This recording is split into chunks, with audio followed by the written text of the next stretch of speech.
Ashwin sweets and ஸ்நாக்ஸின் விழா கால கொண்டாட்டம். இந்த தீபாவளியை அஸ்வின்ஸின் இனிப்பு மற்றும் கார வகைகளை வாங்கி மகிழ்ச்சியுடன் கொண்டாடுங்கள். தமிழகத்திற்கு அதிக மழை பொழிவை தரக்கூடிய வடகிழக்கு பருவமழை இன்னும் ஒரு சில நாட்களில் தொடங்க உள்ள நிலையில் இந்த மழை எப்படி இருக்க போகிறது, எந்தெந்த இடங்களில் எவ்வளவு மழை பொழிவை தரப்போகிறது என்பது குறித்து பேச தென்மண்டல வானிலை ஆய்வு மைய தலைவர் அமுதா நம்மோடு இருக்கார். அவரை கேட்கலாம். மேம் வணக்கம். மேம், இந்த வடகிழக்கு பருவமழை எப்போது தொடங்கும் போது எந்த விதமான இதனுடைய தாக்கம் இருக்கும்?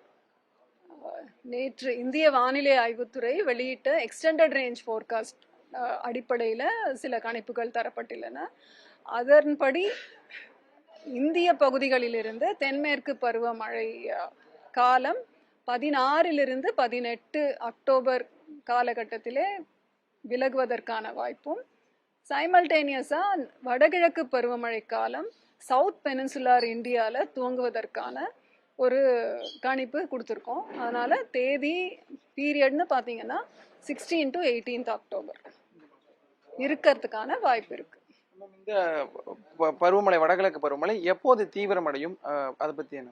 அதாவது பருவமழை எப்போவுமே இந்த ஒரு 92 days சீசன் பார்த்தீங்கன்னா நடுவில் தீவிரமாக இருக்கும், சில நாளில் ட்ரை ஸ்பெல்ஸ் இருக்கும். ஸோ எப்போ தீவிரம் அடையும் அப்படின்றதுக்கு சில க்ரைட்டீரியா இருக்குது.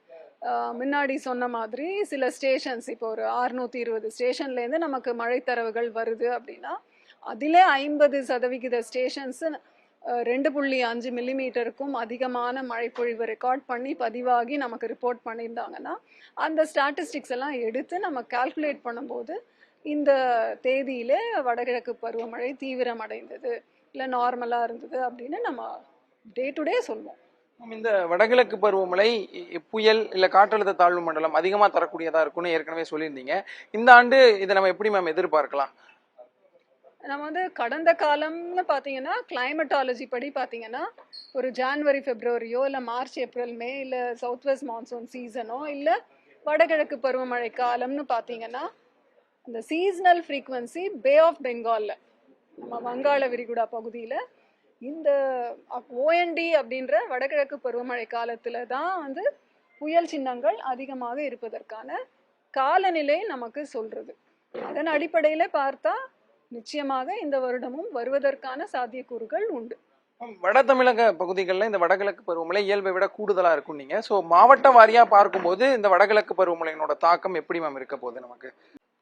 இது ஃபோர்காஸ்ட், தட் இஸ் அக்டோபருக்கு சீசனுக்கு நம்ம கொடுத்துருக்கோம்.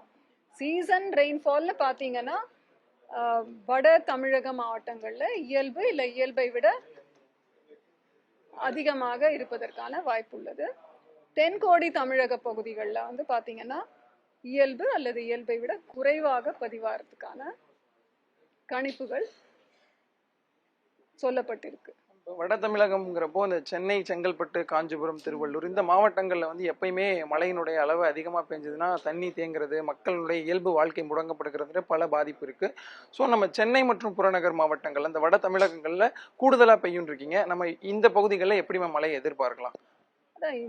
நம்ம ஃபோர்காஸ்ட் என்னவோ அது தவிர நமக்கு எல்லாருக்குமே தெரிஞ்ச ஒரு விஷயம் வடகிழக்கு பருவமழை அப்படின்னா சென்னை எல்லா இடத்துலையுமே மழை பெய்யும். அதற்கேற்ற முன்னேற்பாடுகள் நம்ம செஞ்சுக்கணும். ஒவ்வொரு குடிமகளாவுமே முன்னெச்சரிக்கை நடவடிக்கைகள் நம்ம எடுத்து தான் ஆகணும். டிராஃபிக் ஜாம், ஃப்ளாஷ் ஃப்ளட்ஸ் அதெல்லாம் வர்றதுக்கான வாய்ப்பு அதிகம்தான். இந்த டெல்டா மாவட்டங்கள்னு சொல்லக்கூடிய தஞ்சாவூர், திருவாரூர், நாகப்பட்டினம், மயிலாடுதுறை இந்த பகுதிகள் எப்படி இருக்க போகுது? விவசாய நிலங்கள் அதிகம் இருக்கக்கூடிய பகுதிங்கிறதுனால அந்த பகுதிகளில் இந்த அக்டோபர் முதல் டிசம்பர் வரையிலான காலகட்டம் எப்படி இருக்க போகுது? அதான் நியர் நார்மல் தானே கொடுத்துருக்கோம். Probability is above normal. இந்த ப்ளூ எல்லாம் அபவ் நார்மல், இயல்பை விட அதிகம். அதை தான் எதிர்பார்க்குறோம். ஒயிட் கலர் அந்த மாடல்னால அந்த ஏரியாஸை பற்றி குறிப்பிட்டு எதுவும் அதனால் கணிக்க முடியலைன்னா அது வெள்ளை நிறத்தில் குறியீடு கொடுத்துருக்கோம். பொதுவாக இந்த நேரங்களில் மீனவர்களுக்கான எச்சரிக்கை இந்த 3 மாதங்களில் எப்படி மேம் இருக்கும்னு எதிர்பார்க்கலாம் நம்ம? மீனவர்களுக்கான எச்சரிக்கை அந்தந்த சீசனில் காற்றின் வேகம் மற்றும் திசையை பொறுத்து நம்ம 5 நாட்களுக்கான எச்சரிக்கை கொடுத்துட்ருக்கோம் இல்லையா? அதன்படி எப்போவுமே இருக்கும். அந்த கல்ஃப் ஆஃப் மன்னார் கோமோரின் ஏரியாவில் எப்போவுமே இந்த சீசனில் கொஞ்சம் அந்த கடல் கொந்தளிப்பு, காற்றின் வேகம் அதிகமாக தான் இருக்கும் வழக்கமாகவே. இந்த வடகிழக்கு பருவமழை 16-18 தேதிகளில் தொடங்குறது எப்போது மேம் நிறைவடையும்? இயல்பை விட கொஞ்சம் அதிக நாட்கள் பதிவாகிறதுக்கு வாய்ப்பு இருக்கா, இல்லை டிசம்பர்லேயே முடியுமா, இல்லை ஜனவரி வரை போக வாய்ப்பு இருக்கு? பல வருடங்கள், அதாவது இப்போ 1/3 ஆஃப் த இயர்ஸ்னு சொல்லுவோம். 33% வந்து ஜான்வரி வரல கூட போகும். வித்ராவல், வடகிழக்கு பருவமழை விலகிறது வந்து ஜான்வரி மாதத்தில் நடப்பதற்கு 33% சாத்தியக்கூறுகள் உண்டு. காலநிலை அகைன் இதுவும் காலநிலை தரவுகளை வைத்து சொல்ல முடியும்.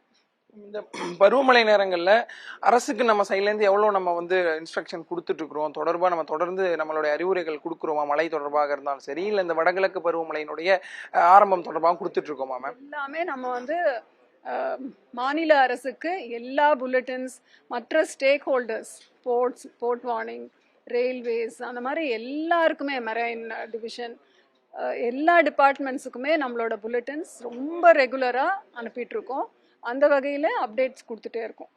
இந்த தீபாவளி பண்டிகை வேற நெருங்குது. ஸோ அந்த வடகிழக்கு பருவமழை தீபாவளி நேரங்களில் எப்படி இருக்கும்? அடுத்தது கார்த்திகை, அப்படி இப்படின்னு ஃபெஸ்டிவல் டைம்ஸ் வருது. ஸோ ஃபெஸ்டிவல் டைம்ஸ்னால் வடகிழக்கு பருவமழையே கார்த்திகை மாதம் அடைமழைன்னு தானே நம்ம சீனியர்ஸ் சொல்லிட்டு போயிருக்காங்க. ஸோ அதனால் மழை வந்தால் அதுக்கேற்ற மாதிரி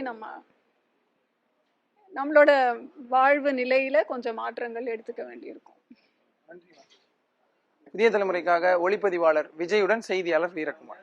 அஸ்வின் ஸ்வீட்ஸ் அண்ட் ஸ்நாக்ஸின் விழா கால கொண்டாட்டம். இந்த தீபாவளியை அஸ்வின்சன் இனிப்பு மற்றும் கார வகைகளை வாங்கி மகிழ்ச்சியுடன் கொண்டாடுங்கள்.